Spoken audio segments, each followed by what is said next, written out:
Hello friends, இன்றைக்கி சத்து மாவு வச்சு எப்படி ஹெல்த்தியாக ஒரு பிஸ்கட் செய்யலான்னு பார்க்கலாம் வாங்க.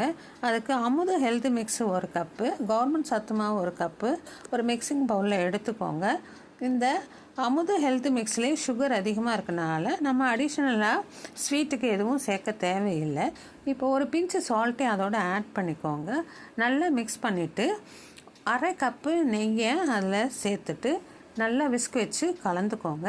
தேவைப்பட்டால் இன்னும் அரை கப்போ 3/4 கப்போ நெய்யை அதில் சேர்த்துக்கோங்க. முந்திரி, திராட்சை, பாதாம், பிஸ்தா இதை பொடி பண்ணி இந்த கலவையோடு சேர்த்து நல்லா பிடிச்சிக்கோங்க. நம்ம கையில் பிடிச்சோன்னு பிடிக்க வரணும். இப்போ சின்ன சின்ன உருண்டைகளாக உருட்டி இந்த மாதிரி தட்டி எடுத்து ஒரு பிளேட்டில் க்ரீஸ் பண்ணிவிட்டு இந்த பிஸ்கெட் அதில் வச்சுக்கோங்க. டிசைனுக்காக ஃபோர்க்கு வச்சு அழுத்திக்கோங்க. இப்போ ஒரு அடி கனமான பாத்திரத்தில் இந்த பிளேட்டை வச்சு 20 to 30 மினிட்ஸ் ஸ்டீம் பண்ணி எடுத்திங்கன்னா சத்து மாவு பிஸ்கெட்